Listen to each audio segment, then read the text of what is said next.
ለመሆኑ የባንኮቻችን ትልቅነት ግዝፈት እንዴት ነው የምንለየው? አንድን ባንክ በህንፃው ነው ትልቅ የምንለው? በምኑስ ነው አንድ ባንክ ከአንዱ ይበልጣል ብለን የምናገረው?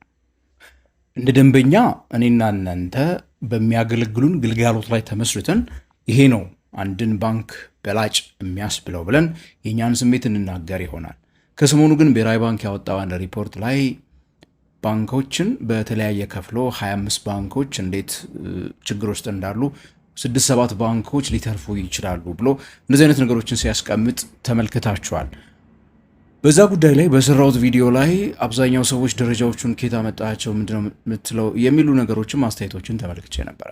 በዛሬ ቪዲዮ ታዲያም በባንኪንጉ ሴክተር ላይ ብሔራዊ ባንክ እርግጥ ነው ብሔራዊ ባንክ ክላሲፊኬሽኖች አሉት፣ ጥቃቅን ባንኮች፣ መካከለኛ ባንኮች እና ትልቅ ባንክ ብሎ የሚያስቀምጥበት ያ ምን አይነት ነገሮችን ይመለከታል የሚሉትን በጣም ዋና ዋና ጥቂቶቹን 1 4 5 የሚሆኑትን የሚመለከቷቸውን ነገሮች የእኛን ሀገር ባንኮች ቁጥሮች ደግሞ እንደ ማሳያ እንዲሆን አድርጌ የማሳያችሁ ነው የሚሆነው። ይህ ንጋት ፖስት ነው። ፋይናንስ፣ ቢዝነስ እና ካፒታል ማርኬት እናወራለን።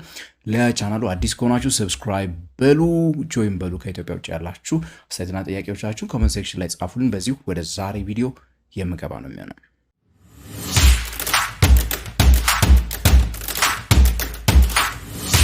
ወደ ዛሬ ቪዲዮ ከመግባታችን በፊት አንድ አጭር ማሳሰቢያ አለን። በሚቀጥለው ሳምንት አንድ ሳምንት ብቻ ቀርቶታል፣ መጋቢት 22 ይጀምራል። ስለ አክሲዮን ገበያው ስልጠና የምንወስድበት፣ የግምጃ ቤት ሰነዶች ላይ እንዴት ኢንቨስት እንደምናደርግ፣ አዲስ ላውንች በተደረገው የሞባይል አፕሊኬሽን እንዴት ትሬድ እንደምናደርግ፣ አክሲዮን ገበያ ላይ መሳተፍ የሚባሉትን ነገሮች በአጠቃላይ እንዲያው አንዳንድ ነገሮችን አብረን የምንወያይበት፣ ለኢንቨስተር ገበያ ውስጥ እሳተፋለሁ የሚል ፍላጎት ላለው ሰው ብቻ የሚሆን ይሄ የሰርቲፊኬት ስልጠና አይደለም። እባካችሁ ያንን ማወቅ የሚፈልግ ሰው ካለ ስልጠናው መመዝገብ ይችላል። ስልጠናውን መመዝገብ የምትፈልጉ እንግዲህ እታች በተቀመጠው መሰረት በአካውንቱ 1000 ብር እየከፈላችሁ የቴሌግራም ሊንክ እንደዚሁ ታች አለች። እሷ ላይ ደረሰኙ ልክ ስትልኩልን ወደ ስልጠናው የቴሌግራም ላይቭ ግሩፕ ትቀላቀላላችሁ። በዚህ ወደ ዛሬ ቪዲዮአችን እንግዲህ የምንገባ ነው የሚሆነው። እንግዲህ ዛሬ የምነግራችሁ በዋናነት በኢትዮጵያ የባንኪንግ ሴክተር ባንኮቻችንን እንክፈላቸው በደረጃ ብንል የምንጠቀምባቸውን ነገሮች ሲሆን ለአብነትም አፍሪካን ሪፖርት ወር አፍሪካ ምናምን ማጋዚን የሚል አንድ ድርጅት የአፍሪካ 100 ምርጥ ባንኮች ምናምን ብሎ ሲያወጣ የሚያወጣውን ሪፖርት ካስታወሳችሁ በዚህ ባሳለፍነው የ2024 ላይ 5 ወር ምናምን የሚሆኑ የኢትዮጵያ ባንኮች ውስጡ እንደነበሩ ታስታውሳላችሁ። ምንም እንኳን በዚህኛው ይኖራሉ አይኖርም ሌላ ነገር ቢሆንም እንደሱ አይነቶቹ በዓለም አቀፍ ደረጃም ያሉ ሌሎች ባንኮችን ሳይዝ ደረጃን ለማውጣት የሚጠቀሟቸው ነገሮች ናቸው። እኛም ሀገር እየተጠቀምንባቸው ይሄኛው ባንክ ነው ትልቅ፣ ይሄኛው ነው ሁለተኛ የሚባሉ ነገሮች የሚነገሩት በእነዛ ነው። እስካሁን በአገልግሎት መስጠት ደረጃ አይ ዶንት ቲንክ የወጣ እንትን የለም። ሜቢ እናንተ እንዲያው እስቲ አስተያየት መስጫ ሳጥን ላይ ጻፉልን። ለእናንተ ምርጥ የምትሉት ባንክ የትኛው ባንክ ነው? እኛ ግን እነዚህ ዓለም አቀፍ ላይ በብዛት የተለመዱ በአፍሪካም ደረጃ የተለመዱ ደረጃ መውጫ መንገዶችን እያየን ነው አብረን የምንሄደው። በዋናነት እንግዲህ የምንመለከታቸው ነገሮች ቁልፍ የሆኑት ነገሮች አንደኛው ቁጠባ ነው።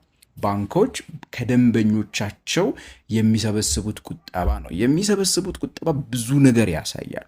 የባንክን ጤነኛማነት ከሚወስኑ ነገሮች ውስጥ አንዱ ባንኩ ሊሰበስበው የሚችለው የቁጠባ ብዛት ነው። ምክንያቱም ያንን ገንዘብ ነው ወደ ብድር ቀይሮ ትርፍ ማትረፍ የሚባለውን ነገር የሚያመጣውና ስለዚህ ገበያ ውስጥ ብዙ ቁጠባን መሰብሰብ መቻል ከሌሎች ተወዳዳሪዎች አንጻር ብልጫን የሚያሳይ ነገር ከመሆኑ ጋር ተያይዞ በባንክ ስራ ውስጥ ደግሞ በጣም ቁልፉና መሰረታዊ የሆነው የባንክ ስራ ነው ቁጠባን መሰብሰብ ማለት ነው። ያንን የሰበሰበውን ቁጠባ ነው እንዳልኳችሁ ወደ ብድር የሚቀይረውና በዚህ አንጻር እንግዲህ ስንመለከት ኢትዮጵያ ውስጥ በአንደኝነት የምናገኘው 1.6 ትሪሊየን የኢትዮጵያ ብር በቁጠባ መልኩ ሰኔ 30 2025 በነበረ ዴታ። በነገራችን ላይ ዴታዎቹ በሙሉ ካሁን በኋላ የምነግራችሁ ፕሊዝ ጁን 30 2025 ማለት ነው። ኦልሞስት ከዛሬ 6-7 ወር በፊት በተጠናቀቀው የበጀት ዓመት ሪፖርት የተደረጉትን እንጂ ከዛ በኋላ ያሉ ቁጥሮች አይደሉም።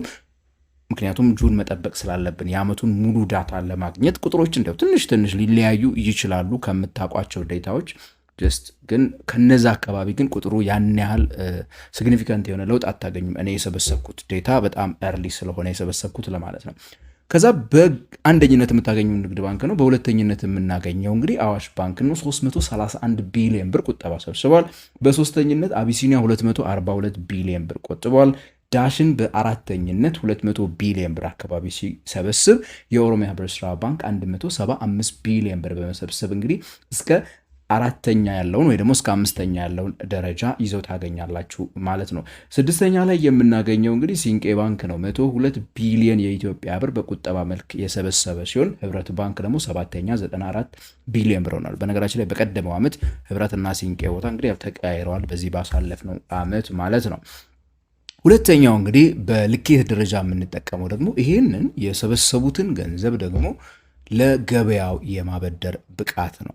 ገበያ ላይ ገንዘብ ማበደር ብዙ ነገር ይጠይቃል። ለምሳሌ ካፒታል ይጠይቃል። ምክንያቱም ከካፒታል አዲኩዌሲ ሬሽዮ ከምንለው ነገር አንጻር ማለት ነው። ባንኮች ስለሰበሰቡ ብቻ ገንዘብን ዝም ብለው ማበደር፣ ዝም ብለው መበተንም አይችሉም። ከካፒታል አንጻር አቅሙ እንዲኖራቸው ይፈለጋል። በብሔራዊ ባንክ የሚቀመጥ ኮምፕላይ ሊያደርጉት የተገደዱት ነገር አለ። በዚህ አንጻር እንግዲህ ያንን ገንዘብ ማበደር መቻል ጥሩ ካፒታል ያስፈልጋል። እንደዚሁ ደግሞ እንግዲህ ጥሩ የደንበኛ ሪሌሽንሺፕ ያላቸው መሆን መቻል አለባቸው። ወይ ደግሞ አትራፊ ቢዝነስ፣ አትራፊ ገበያ፣ የቱ ጋር ብድር ቢሰጥ አትራፊ እንደሆነ ማወቅ መቻል ይጠበቅባቸዋል። በዚህ አንጻር አሁንም ስንመለከት እንግዲህ የኢትዮጵያ ንግድ ባንክ 1.4 ትሪሊየን ብር በአጠቃላይ በማበደር ማለት ነው በመጀመሪያነት በአንደኝነት ነው የሚገኘው።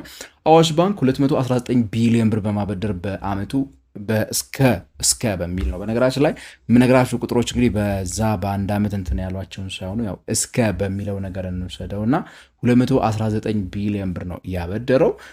ሁለተኝነት ላይ አቢሲኒያ 179 ቢሊዮን ብሩን አበድሯል፣ ከሰበሰበው ቁጠባ ላይ ማለት ነው። ዳሽን 138 ቢሊዮን ብሩን አበድሯል። አራተኛ ላይ ታገኙታላችሁ። የኦሮሚያ ህብረት ስራ ባንክ 117 ቢሊዮንን በማበደር እንግዲህ አምስተኛ ላይ የምናገኘው ነው የሚሆነው። በዚህኛው አሁንም ወደ ስድስተኛ የሚመጣው ህብረት ባንክ ነው። በህብረት ባንክ 7 ቢሊዮን ብር በማበደር ማለት ነው። ከዛ ሌላው ልንመለከት የምንችለው ደግሞ በተለይ በእኛ ሀገር ሁኔታ በጣም ትልቅ የባንኮችን ብቃት ከምንለይበትና የባንኮችን ግዝፈት፣ ምክንያቱም ገበያቸው ላይም እውነተኛ ተጽዕኖ ያለው ነገር ከዶላር ጋር ያለው ግንኙነት ነው። ከዶላር ጋር ያለው ግንኙነት በእርግጥ ነው ባንኮቹ ዶላሩን እንደ ገቢ በቀጥታ አይደለም የሚያገኙት። ባንኮች ዶላርን ዲል ነው የሚያደርጉት፣ ይገዛሉ፣ ይሸጣሉ። ያንን ነው እንጂ የሚያገኙት እነሱ ኤክስፖርት የሚያደርጉት ነገር የለም። ከዚህ አንጻር አሁንም የኢትዮጵያ ንግድ ባንክ በ2025 ጁን በተጠናቀቀው የበጀት ዓመት 3.7 ቢሊዮን የአሜሪካን ዶላር ነው እንግዲህ በአጠቃላይ በአመቱ ያስገኘው። ሌሎቹ ንግድ ባንኮች ሁላቸውም ተደምረው በአንድ ላይ 7.1 ቢሊዮን ዶላር አስገኝተዋል። አንድ ላይ 10 ቢሊዮን ነው የተገኘው ነው በባንኮች በዛ አመት ውስጥ ነው የሚለው እንግዲህ በተለያየ መንገድ ሬሚታንስን ጨምሮ ማለት ነው። አዋሽ 2 ቢሊዮን ዶላር በማስገኘት ሁለተኛ ላይ ሲገኝ፣ በሶስተኝነት እዚህ ጋር እንግዲህ ዳሽን ነው 1.1 ቢሊዮን ዶላር የሚያስገኘው። አቢሲኒያ ወደ አራተኛ ወርዶ 663 ሚሊዮን የአሜሪካን ዶላር ያስገኛል። እዚህ ላይ እንግዲህ ዘመን ባንክ 588 ሚሊዮን ዶላር በማስገኘት ስድስተኛ ሲሆን 415 ሚሊዮን ዶላር ያስገኘው የኦሮሚያ ህብረት ስራ ባንክ ደግሞ እንግዲህ ከዘመን በታች ሆኖ ታገኙታላችሁ። እዚህ ላይ ሌላው ሀብት የምንለው ጠቅላላ የባንኮች ሀብት ደግሞ እንዲሁ ደረጃ ከምናወጣባቸው ነገሮች ውስጥ አንደኛው ነው። በዚህም በምትመለከቱበት ሰዓት የባንክ ሴክተሩን ግማሽ የሚሆን ሀብት ይዞ ያለው አጠቃላይ ባንኮች 4.6 ትሪሊየን አካባቢ ሀብት እንዳላቸው ነው የሚነገረው በዛ ዓመት። ከዚህ ውስጥ ግማሹ 2.3 ትሪሊየን የሚጠጋው ገንዘብ የአንዱ የኢትዮጵያ ንግድ ባንክ ነው። ከዛ ግማሽ ትሪሊየን የሚሆን 513 ቢሊዮን የኢትዮጵያ ብር ደግሞ የአዋሽ ባንክ ነው በሁለተኝነት የምናገኘው ማለት ነው። የአዋሽ ባንክ በነገራችን ላይ ከሌሎቹ ባንኮች አንጻር በምትመለከቱበት ሰዓት ቁጥሮቹ በጣም እየተራራቁ መሄዳቸው ልትመለከቱ ትችላላችሁ። ለምሳሌ አቢሲኒያ 285 ቢሊዮን ብር ይዞ ነው በሶስተኝነት የሚገኘው ከሀብት አንጻር። ዳሽን 254 ቢሊዮን ብር አለው። የኦሮሚያ ህብረት ስራ ባንክ 196 ቢሊዮን ብር አለው። ህብረት በ126 ቢሊዮን ብር አካባቢ 120 ቢሊዮን ብር አካባቢ እንደዚሁ ሲኖር፣ ሲንቄ እንግዲህ 121 ቢሊዮን ብር ከህብረት ጋር ኦልሞስት በጣም ተጠጋግተው ታገኟቸዋላችሁ ማለት ነው። አጠቃላይ ካፒታል የምንለውም ደግሞ እንደዚሁ በጣም ወሳኝ ነገር ነው። የተከፈለ ካፒታልም አጠቃላይ ካፒታልም ቢሆን ማለት ነው። በአጠቃላይ ካፒታል ደረጃ ብንመለከተው እንግዲህ የኢትዮጵያ ንግድ ባንክ ኦልሞስት 200 ቢሊዮን ሊደርስ ነው አጠቃላይ ካፒታሉ። ስራን ለመስራት የሚያስፈልገው አንዱ ዋነኛው ነገር ነው እንግዲህ እዛ ውስጥ የተከፈለም አለ። ሌሎች ካፒታሎች በተለይ ብድር እንዲህ እንደፈለጋቸው እንዲያበድሩ ከሚያስችሏቸው ነገሮች ውስጥ አንደኛው እነዚህ ነገሮች ስለሆኑ ማለት ነው። ስራን ለመስራት የሚያስፈልጋቸው የራሳቸው ሀብት ስለሆነ ማለት ነው። እሱ 193 ቢሊዮን ደርሷል የኢትዮጵያ ንግድ ባንክ ማለት ነው። አጠቃላይ ወደ 493 ቢሊዮን ብር ካፒታል አለ በቶታል ካፒታል ደረጃ በባንኪንግ ኢንዱስትሪ ውስጥ። ከዚህ ውስጥ እንግዲህ የግል ባንኮች አንድ ላይ 300 ቢሊዮን አካባቢውን ሲኖራቸው የ193ቱ የንግድ ባንክ ሆነዋል ማለት ነው። ከዚህ ውስጥ አዋሽ 61.7 አካባቢ ቢሊዮን ብር በመያዝ እንዲሁ በሁለተኝነት ነው የሚገኘው። ከንግድ ባንክ በጣም ርቆ ነው የሚገኘው። ነገር ግን በሶስተኝነት ከሚከተለው ደግሞ ከባንክ ኦፍ አቢሲኒያ በጥፍ በልጦ ነው የሚገኘው። ባንክ ኦፍ አቢሲኒያ 27 ቢሊዮን አካባቢ ነው ያለው። እንደዚሁ ዳሽን 28 ቢሊዮን፣ የኦሮሚያ ህብረት ስራ ባንክ 18.9 ቢሊዮን፣ ከዛ ህብረት 13 ቢሊዮን፣ ዘመን 21 ቢሊዮን። ካፒታሉ ከካፒታል አንጻር ስንመለከተው ዘመን ትንሽ የተሻለ ሆኖ ተገኝቷል። በቶታል ካፒታል ደረጃ ነው የተከፈለ ካፒታል አይደለም እያወራው ያለው። ሶ ኢን ጀነራል እንግዲህ እኛ ሀገራውን ያሉ ባንኮችን በደረጃ ስታስቀምጧቸው የኢትዮጵያ ንግድ ባንክ ያው በጣም ግዙፍ ከሚባለው ነው። ሁለተኛ ብለን የምንጠራው ባንክ ከሱ ግማሽ ወርዶ ማለት በእጥፍ ወርዶ የምታገኙት አዋሽን ነው። በሁሉም ፓራሜትሮች ማለት በምትችሉበት ደረጃ በሁለተኝነት ታገኙታላችሁ። ባንክ ኦፍ አቢሲኒያ ከዶላር ውጭ ባሉት በሁሉም ፓራሜትሮች እንደዚሁ የተሻለውን ሶስተኛ ላይ ተቀምጦ ታገኙታላችሁ። ዳሽን እንደዚሁ በዶላር ወደ ሶስተኝነት ቢመጣም እዚህ ጋር አራተኛ ሆኖ ከሁሉም ባንኮች ማለት ነው አራተኛ ደረጃ አካባቢ ስታገኙ፣ እንዲሁ የኦሮሚያ ህብረት ስራ ባንክን ደግሞ በአምስተኝነት እናገኘዋለን ማለት ነው በኢትዮጵያዊ የባንኪንግ ሴክተር። በ2025 እንግዲህ ህብረትና ሲንቄ መካከል መለዋወጦች ይታያሉ በብዙ ዘርፎች። እነዛ ቁጥሮች ሲንቄን ወደ እነዚህኞቹ ባንኮች ጎራ ቀላቅሎታል። ከዛ በኋላ ያሉትን ደረጃዎች እንግዲህ ተራ በተራ ሌሎች ባንኮች ይይዙታል። ሶ እነዚህ ነገሮች እንግዲህ ምን ያሳያሉ ካላችሁ አሁን እንደምትመለከቱት የሚሰሩትን ስራ የስኬል ብዛት ነው። ከገቢ አንጻር ብታዩ ገቢ በጣም ከፍተኛ ገቢ የሚያስገቡ ናቸው እነዚህኞቹ። ነገር ግን ትልቅ ገቢ ማስገኘት በራሱ ትልቅ ትርፋማነትን አያሳይም፣ ውጤታማነትን ላይ ያሳይ ይችላል። በኢትዮጵያ የባንኪንግ ኢንዱስትሪ ውስጥ ለምሳሌ በጣም ውጤታማ ተብሎ የሚነገረው ባንክ ዘመን ባንክ ነው።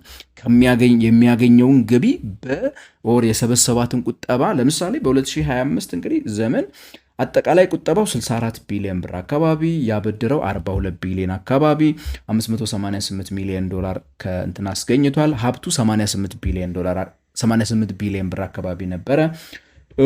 ካፒታሉ እንደዚሁ እንግዲህ ቅድም እንደነገርኳችሁ 21 ቢሊዮን አካባቢ ነበረ። ግን ይህንን ወደ ትርፍ የቀየረበትን ምጣኔ ለምሳሌ ወደ ማስላት ብንመጣ ላይ ከጠቀስኳቸው ባንኮች በሙሉ ማለት ነው የተሻለ እንትን ሊኖረው ይችላል። ነገር ግን ከግዝፈት አንጻር፣ ከሚያንቀሳቅሰው ሀብት አንጻር፣ ከሚያንቀሳቅሰው የብር መጠን አንጻር ለምሳሌ ብሩን ቀጥታ ሄደን ለምሳሌ አንድ ባለ አክሲዮን የሚያገኛትን ዲቪደንድ ሳይሆን አጠቃላይ ግን በባንኩ የሚንቀሳቀሰው ብር አይነት ነገር ሄደን ስንመለከት ውጤታማነቱን ሳይሆን ሀብቱን ግዝፈቱን ስንመለከት ኢትዮጵያ ውስጥ ያለው ይሄ ነው እንግዲህ የሚመስለው። ብዙ ጊዜ በአፍሪካ የቅድም በነገርኳችሁ መጋዜን ላይ 100 የአፍሪካ ባንኮች ትልልቅ ባንኮች ተብሎ በሚወጣበት ጊዜ ለዚህ ነው ንግድ ባንክን፣ አዋሽን፣ አቢሲኒያን፣ ዳሽን እና የኦሮሚያ ህብረት ስራ ባንክን ነበረ የምናገኘው። ባለፉት 2 ዓመታት ምናምን ነው እንግዲህ ኢትዮጵያዎቹን እዛ ሊስት ውስጥ ገብተን ያየ ነው።